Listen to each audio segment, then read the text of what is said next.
Louvado seja nosso Senhor Jesus Cristo. Nós vamos dar continuidade à nossa leitura do livro dos Provérbios, nosso 34º quarto encontro, Provérbios capítulo 14, do versículo 18 a 36. Ouçamos nossa leitura. Os ingênuos se enfeitam com estupidez, mas os espertos se coroam de conhecimento. Os maus se inclinarão diante dos bons, e os injustos diante da porta do justo. O pobre é desprezado até mesmo por seu parente, mas o rico tem muitos amigos.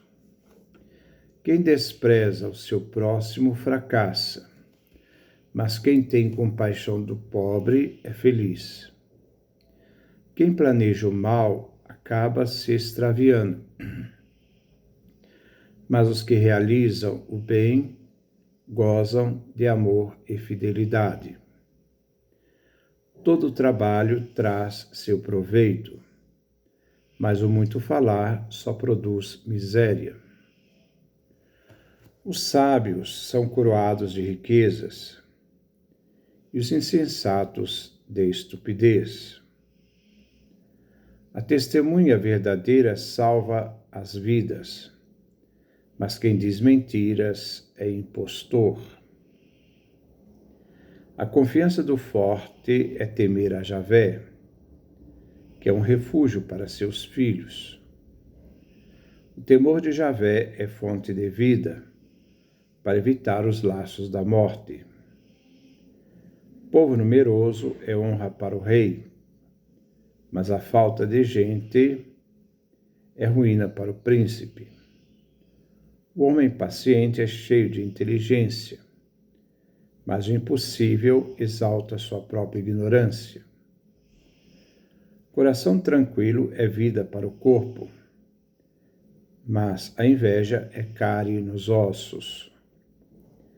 Quem oprime o fraco ofende a Deus, mas quem se compadece do inteligente honra o Criador.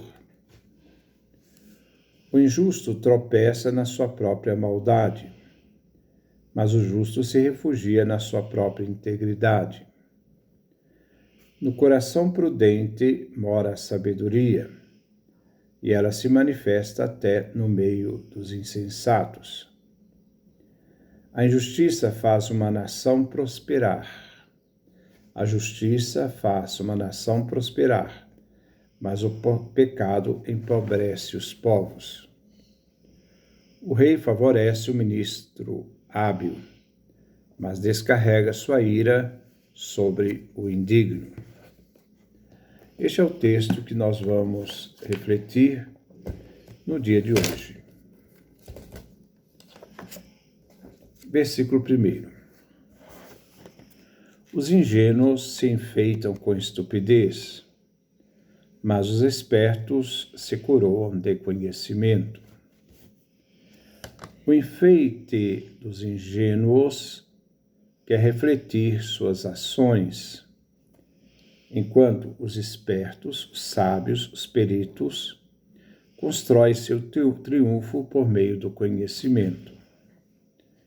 Assim, os ingênuos aceitam tudo o que lhes dizem, sem senso crítico, sem sabedoria. Eles têm opiniões, mas não têm conhecimento.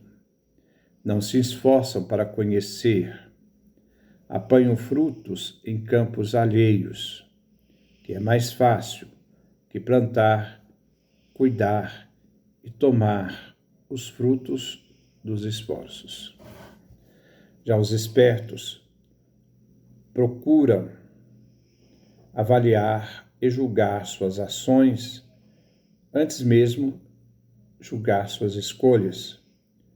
O conhecimento o coroa. Versículo 19. Os maus se inclinarão diante dos bons e os injustos diante da porta do justo. tem um sentido da doutrina da retribuição aqui, em que os maus, qualificativo da pessoa má, estarão subordinados socialmente à classe dirigente dos bons, dos justos, que observam os mandamentos. Os ímpios serão servos da casa do justo. Os maus se inclinarão para os bons no futuro. Quando o mal se defronta com o bem, ele é compelido a render-se diante do bem. Como a escuridão cede diante da luz, o mal cede diante do bem. Versículo 20. O pobre é desprezado até mesmo por seu parente, mas o rico tem muitos amigos. Nos versículos 20 e 21, falam sobre os pobres. A pobreza não garante solidariedade e amizade. Como vemos no livro do Eclesiástico, capítulo 13, versículo 21 a 23. Não há amigo, nem irmão, se não há dinheiro na mão. Enquanto o rico, por ser rico, de todos é parente. Os estranhos e até os que dizem amigos se voltam contra os pobres. Podemos dizer que um amor que precisa de presentes e favores não encontra lugar nos pobres. Os pobres são desprezados até pelos outros pobres, que se derretem na presença dos ricos. Isso se opõe à sabedoria moral, visto que se deve amar o humilde e o pobre, usando misericórdia para com o necessitado. Versículo 21. Quem despreza o seu próximo fracassa, mas quem tem compaixão do pobre é feliz. O desprezo que se possa ter do próximo é pecado. Aqui implica a moralidade. A atitude de compaixão ao necessitado é fonte de bênçãos e amor ao próximo.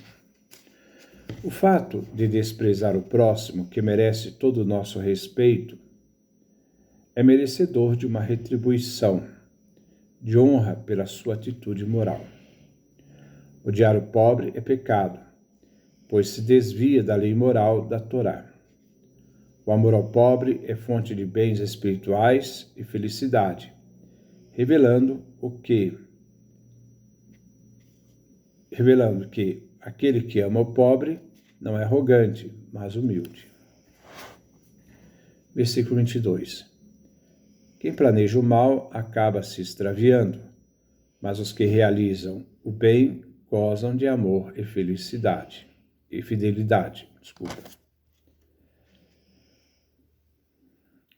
Aquele que planeja o mal, tem más ideias. Faz com que ele se transforme num câncer da alma, que consome no dia a dia.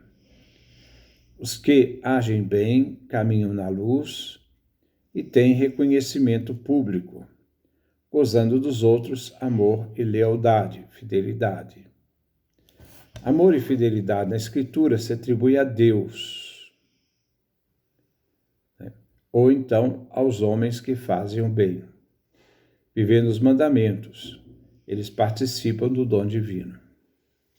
Aquele que planeja age em segredo, ao maquinar o mal, e por isso ele não será ajudado por outros na busca do caminho do bem. As pessoas de bem são benevolentes, agem gratuitamente com generosidade. O mal atrai o mal. O mal não pode conduzir um fim bom. Enquanto a busca de viver praticando o bem traz serenidade, e eles conseguem viver participando do amor divino e felicidade, porque ele é fiel aos mandamentos. Versículo 23. Todo trabalho traz seu proveito, mas o muito falar só produz miséria. Uma coisa é trabalhar aquele trabalho que produz cansaço, mas que realiza a vida. Outra coisa é viver ocioso, jogando fora a conversa, sem nada produzir. Quem fala muito, dá bom dia a cavalos, e nada acrescenta de bom em seu falar. O trabalho traz um ganho espiritual. Versículo 24. Os sábios são coroados de riquezas e os insensatos de estupidez. Os sábios são coroados de riquezas. Coroa é um adorno, que aqui é a riqueza espiritual, enquanto os insensatos são coroados com sua própria estupidez. Qual é a riqueza do sábio? Não é material. A riqueza deles está em suas mentes, visto que a riqueza material é passageira, portadora de ilusões. Assim, a sabedoria que o sábio adquire como fruto do mérito do trabalho se torna a glória dele.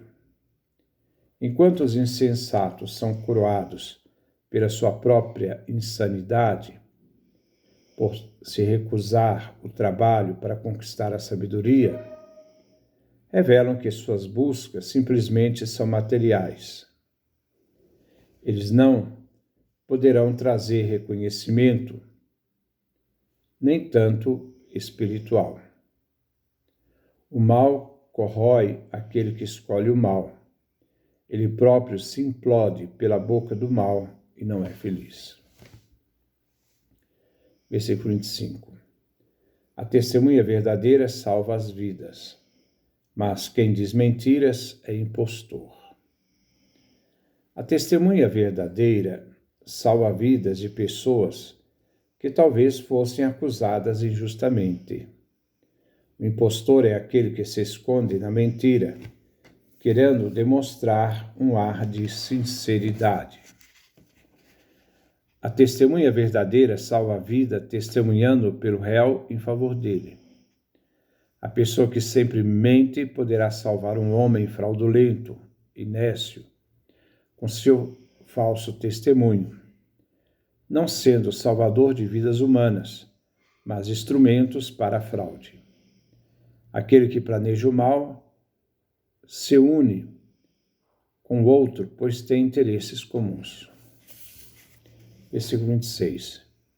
A confiança do forte é temer Javé, que é um refúgio para seus filhos. Temor de Javé é princípio da sabedoria. Aquele que confia em Javé se torna forte espiritualmente, pois a graça de Deus o sustenta. A atitude do homem que teme a Deus, Criador, dá sustentação à sua existência. Isto vale para os filhos, porque a herança espiritual vem transmitida aos filhos, pelos pais. É uma herança protetora. Assim, aquele que cultiva o temor de Javé viverá seguro e deixará para sua descendência seguranças. Versículo 27. O temor de Javé é fonte de vida, para evitar os laços da morte. Quem não teme a Javé pratica o mal, por se afastar da sabedoria e ser indiferente aos mandamentos. O seu agir será alcançado pelos laços da morte, pois o mal não conduz à vida. O que semeia o mal, seu destino está definido, se não se converter. A vida é sinônimo de plenitude, de autorrealização, enquanto a morte se refere ao fracasso pessoal total. Assim, o temor de Javé é fonte de vida que escorre e dá sentido ao viver, o dom de vida recebido do doador da vida, que é o próprio Deus.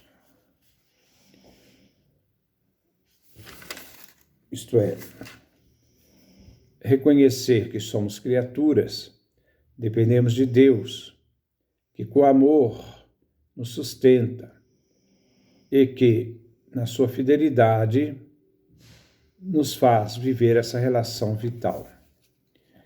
Isto é alcançar a sabedoria, que tem como fundamento o temor divino. Sem a sabedoria moral, o temor do Senhor se torna insuficiente. Versículo 28. Pois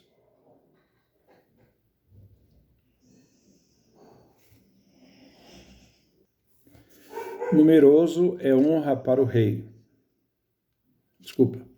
Povo numeroso é honra para o rei, mas a falta de gente é ruína para o príncipe.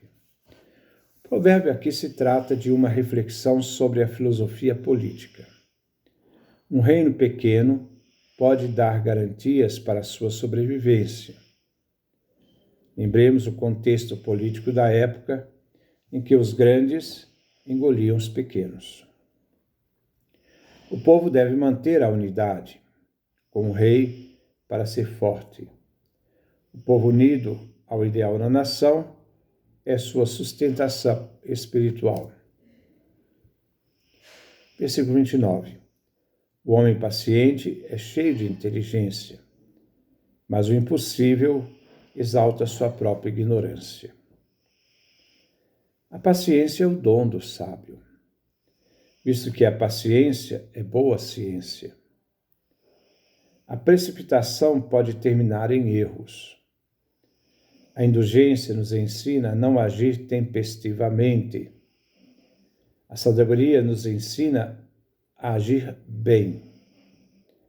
Na paciência não há ansiedade, pois o pensar é um ato de prudência. Versículo 30. Coração tranquilo é vida para o corpo, mas a inveja é cárie para os ossos. O provérbio quer, na primeira parte, afirmar a unidade do ser humano, enquanto a inveja consome o ser humano por dentro, desagrega a sua sólida estrutura do corpo. Um coração em paz consigo mesmo, na saúde mental, possui seus frutos sadios, um corpo são, enquanto a inveja é uma realidade letal para o ser humano. A inveja é destrutiva para o ser humano, visto que uma pessoa distorcida em seu interior, com raiva contida, seu corpo não funciona bem e se destrói pelo ódio ou inveja. Versículo 31.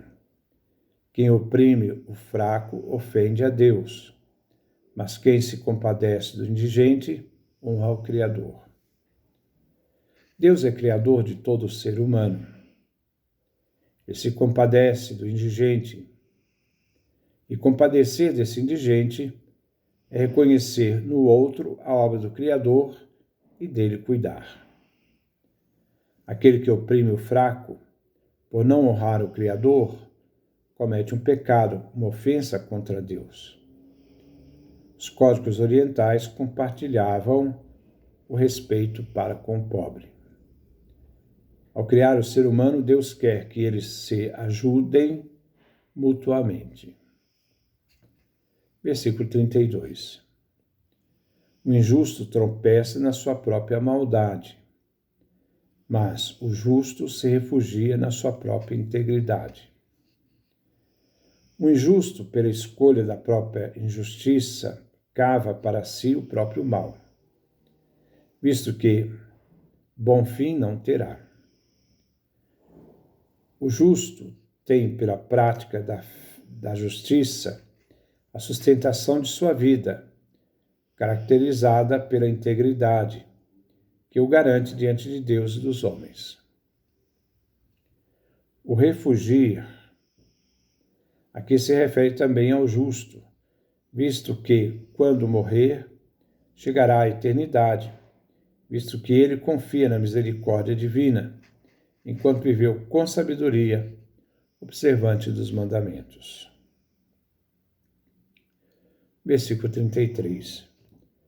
No coração prudente mora a sabedoria, e ela se manifesta até no meio dos insensatos. A sabedoria produz homens sensatos. Assim, o coração, que é sede do conhecimento e razão humana, é a sede e fonte da sabedoria. Diferente do insensato, cujo coração, por não buscar a sabedoria, não usa sua capacidade pensante para fazer o bem. A sensatez reside, pois, na mente, e é uma virtude, e ela se manifesta e irradia, e só dá o conhecer, né? E se dá a conhecer.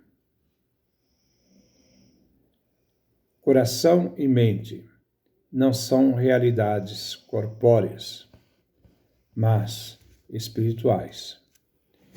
Os insensatos conhecem a lei moral do coração, conhecem a lei moral da mente, mas ele desvia sua dimensão espiritual para seus apetites, suas paixões e desejos. Versículo 34. A justiça faz uma nação prosperar, mas o pecado empobrece os povos. As nações devem ser pautadas na justiça para serem sustentadas, para prosperar. Numa nação injusta não há sustentação e estabilidade, visto que a injustiça solapa a estrutura social de um povo. Toda filosofia política deve ser fundada em princípios éticos. O pecado aqui é não viver sobre os princípios éticos, que destroem um país, seja em sua prosperidade material, seja em sua riqueza, seja também na sua dimensão espiritual. Versículo 35. O rei favorece o ministro hábil, mas descarrega sua ira sobre o indigno. O rei governa cercado de homens capazes e competentes. Aqueles que correspondem às expectativas do rei, eles veem favorecidos. Desde os jovens se prepara pessoas para assumirem cargos com sabedoria e responsabilidade naquele tempo.